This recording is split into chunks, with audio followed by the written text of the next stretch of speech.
Hi guys, it's Lindsay. Welcome back to The Wandering Reader. Today I'm going to be doing my March and April book haul. Again, I went a little bit crazy and I picked up quite a few books, but what are you gonna do? There were a few books that I picked up in Oxford, so I believe I've already put up my Oxford vlog and mini haul, so if you haven't seen that I'll link that for you. There are a few books that I picked up while I was there that I'm not going to be including in this haul. But I've got three different categories that I'm going to talk about today. The first category is books that were sent to me, and the first of those is Paris by the Book, and this is by Liam Callanan, I think so. And this was kindly sent to me from HQ Stories, and this says on the back, "In a city of millions, it's easy to lose someone. 12 weeks before Leah Edie arrived in France, her husband disappeared. Early one morning he walked out the door and never came back. All he left behind was a scrumpled note in a cereal box, leading her to the bustling streets of Paris. Once she arrives, she discovers a mysterious unfinished manuscript written by her husband and set in the very same city. Hoping to uncover more clues, Leah takes over a crumbling bookshop with her two young daughters, only to realise that he might just be closer than any of them ever imagined. But what if he doesn't want to be found?" So this is an ARC copy that I was kindly sent by the publisher, and I believe this comes out in June. Yeah, the paperback comes out on the 1st of June, so I'm going to be reading this in May and I'll put a review up on my channel, but it just really appealed to me. Love books set in Paris. The whole idea of a manuscript and working in a bookshop just sounded really endearing. Then I was also sent an ARC of Children of Blood and Bone by Tommy Adeyemi, and I was kindly sent this from Pan Macmillan, I think it was. Yeah, Pan Macmillan. This came out in February, I can't remember. Oh, 8th of the 3rd. No, it came out in March.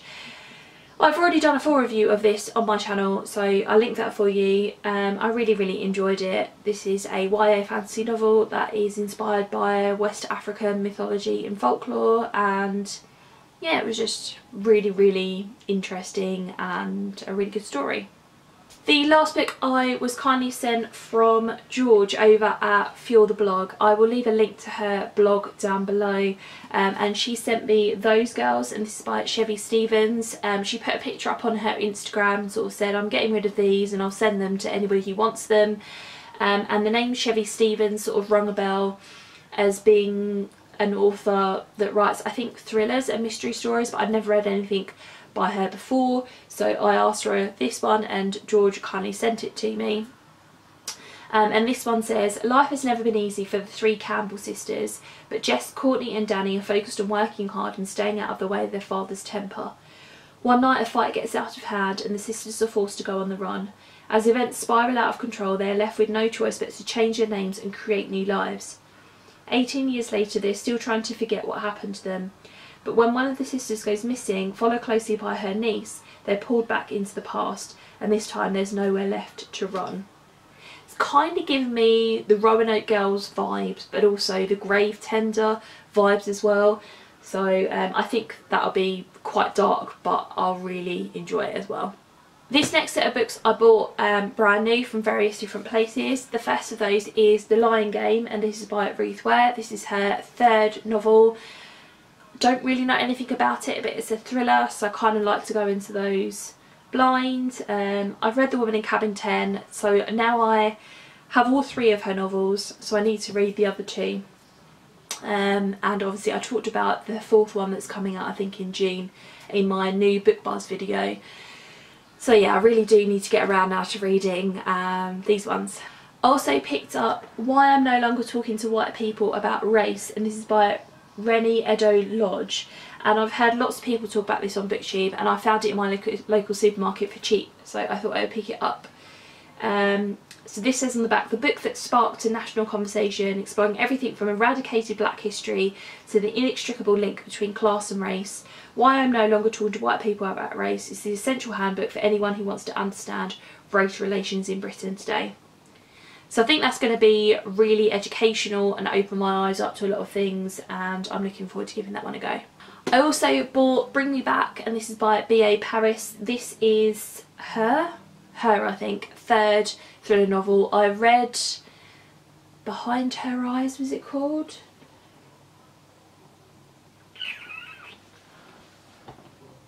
No. I read The Breakdown by B.A. Paris last summer and absolutely loved it. I thought it was a great thriller, and I was really looking forward to picking other things up by her. And this is her newest book. Again, don't know a lot about it. So all it says on the back is 12 years ago Finn's girlfriend disappeared. He told the police the truth about that night, just not quite the whole truth. Now Finn has moved on, but his past won't stay buried. So I've heard some quite good things about this from what I've seen about it so far. So looking forward to giving that one a go. My husband ordered himself a few books with some birthday money that he'd got, and he kindly got me one, and he bought me a copy of The War That Saved My Life by Kimberly Brubaker Bradley. And he just had a look at some things that I'd recently added to my Amazon wish list, and this was one of the most recent ones. In fact, I talked about it, I believe, in my March wish list video. And this tells a story of a brother and a sister who live in London during the time of the Blitz, and they are shipped out to live with this family in the countryside, and it's about their life in the countryside. It just sounds really quaint and endearing, and I'm looking forward to reading it. And he also bought himself with his birthday money Tarnished City by Vic James. This is the second book in, has this got a name? Oh, it's called the Dark Gifts trilogy, and the third one I believe is coming out this year. This is sort of like a historical fantasy type series, and he's really enjoying it. He's already read this and he really liked it. And he also bought book 2 in Sebastian de Castell's series. I think this is called the Great Coat series, and this is called Night Shadow. So again, he picked up the third one when we were in Oxford, or yeah, it was when we were in Oxford, so you would have seen me haul that. So this is the second one. I bought a few Jonas books that I found cheap in my local supermarket, and these are the ones, I think there's still a couple that I haven't got, or maybe there aren't, I don't know.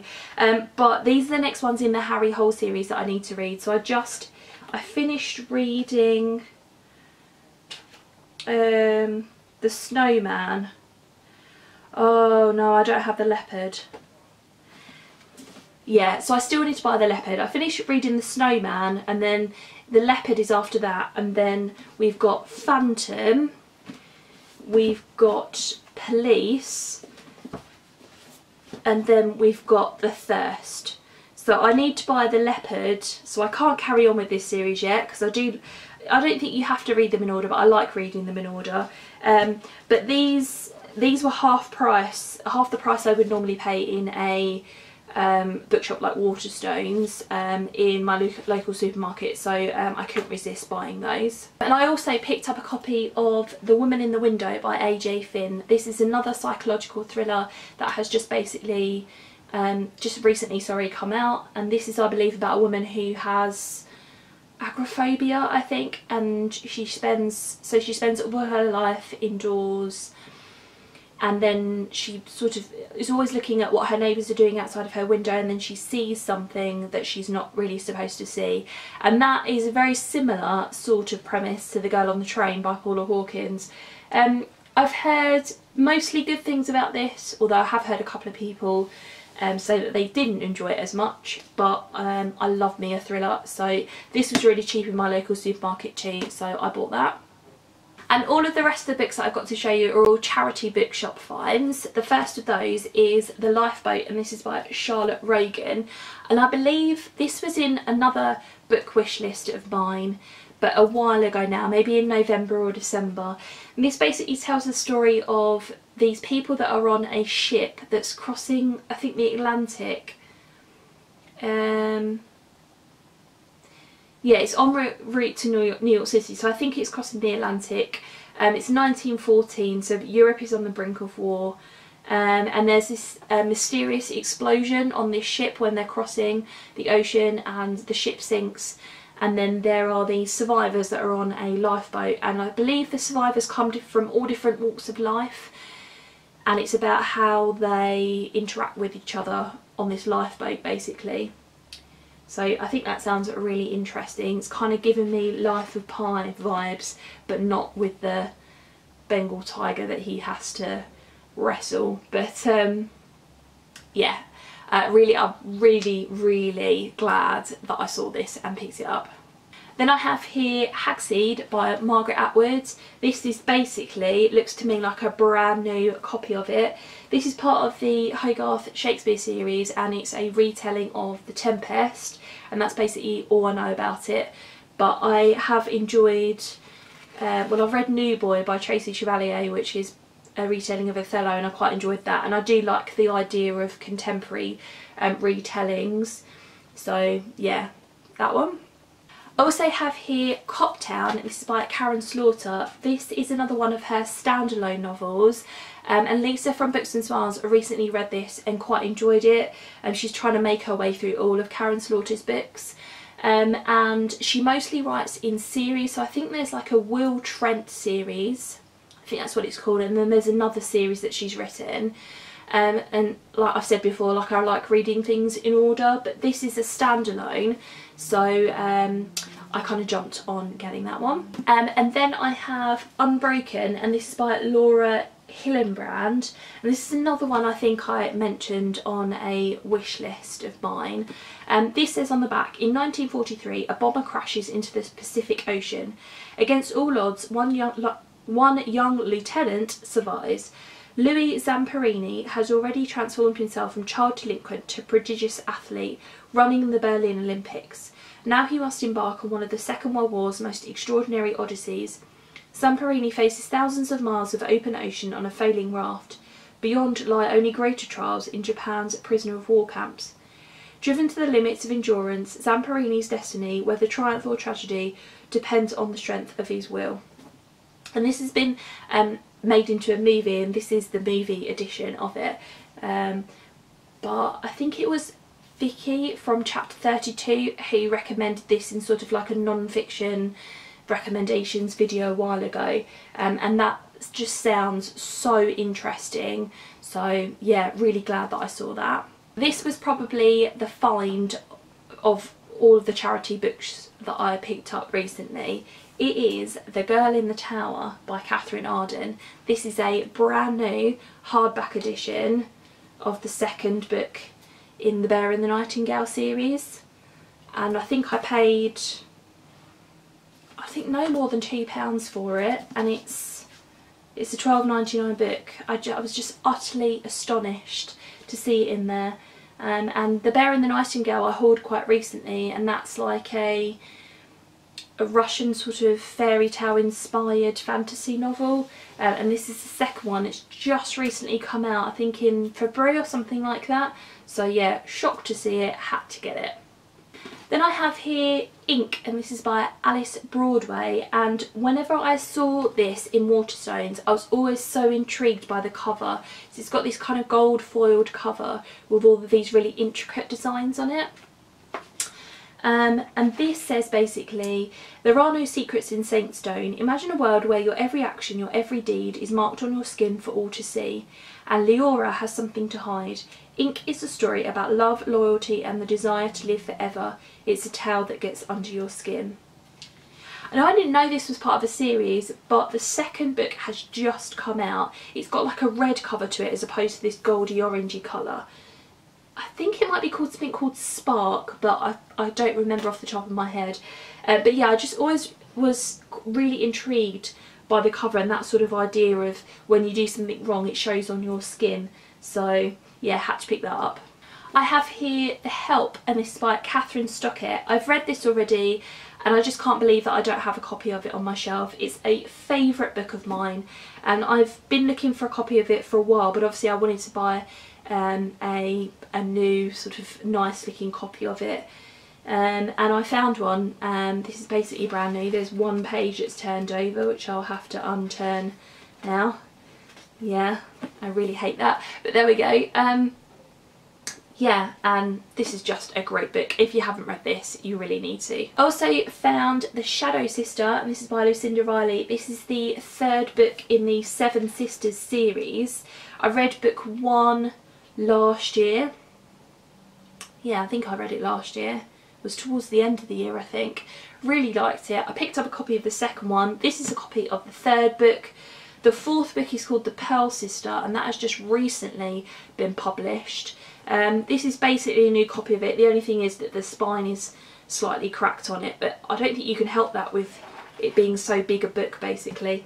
So yeah, I was glad to only pay 99p for that. I have here An Abundance of Katherines, and this is by John Green. I'm slowly collecting all of John Green's books. And I've only read the 40 Now Stars so far, but I do have Paper Towns on my April TBR, so I'm hoping to get to that this month. But this one says, 19 Katherines and counting. When it comes to relationships, Colin Singleton's type is girls named Catherine, and when it comes to girls named Catherine, Colin is always getting dumped. 19 times to be exact. On a road trip miles from home, this anagram-happy, washed-up child prodigy has $10,000 in his pocket, a bloodthirsty feral hog on his trail, and an overweight Judge Judy-loving best friend riding shotgun. But no Katherines.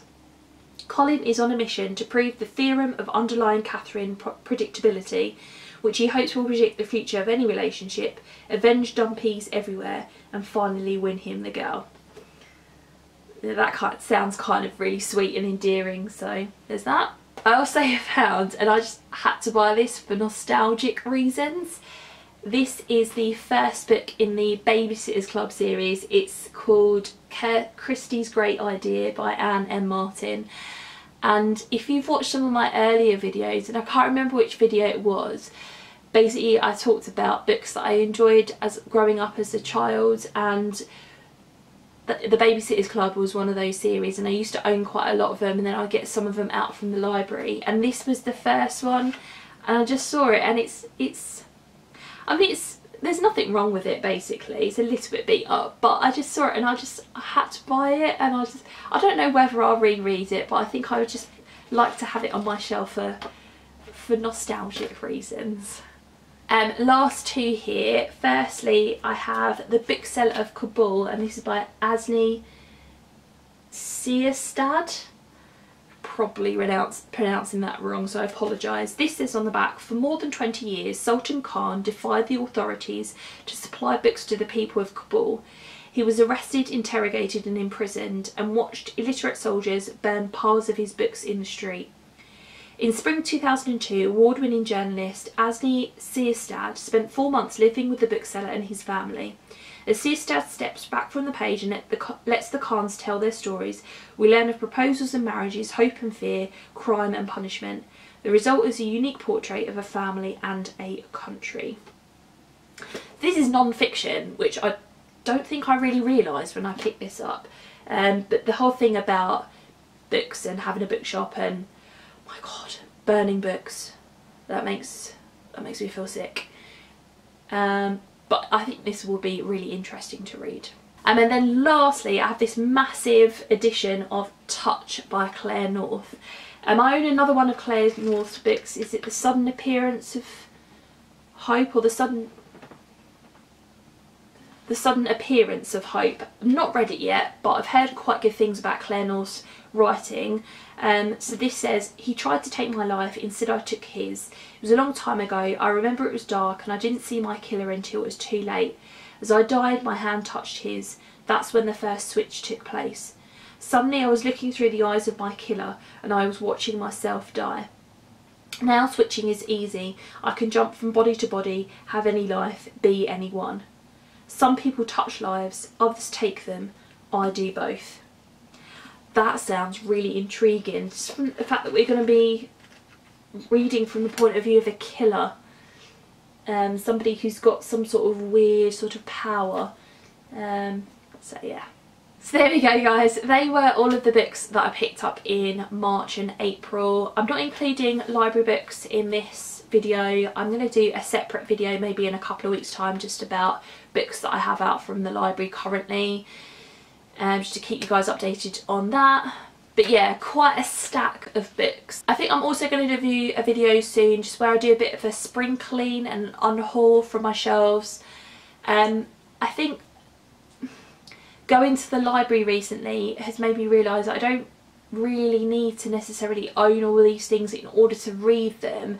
If I don't think they're going to be favourites, then I can just get them from the library. And I know that might sound a little bit weird just because, well, why are you going to read them if they're not favourites? I just think some books you're a little bit on the fence about, and then there are the books where you think, well, I quite enjoy reading it, but it's not necessarily going to be an all-time favourite. I don't know. Anyway, I'm rambling. This video is long enough as it is. So I'd love to have a chat with you in the comments below. Have you read any of these? What did you think of them? What should I pick up quicker perhaps than some of the others? Thanks very much for watching, and I'll see you in my next video. Bye.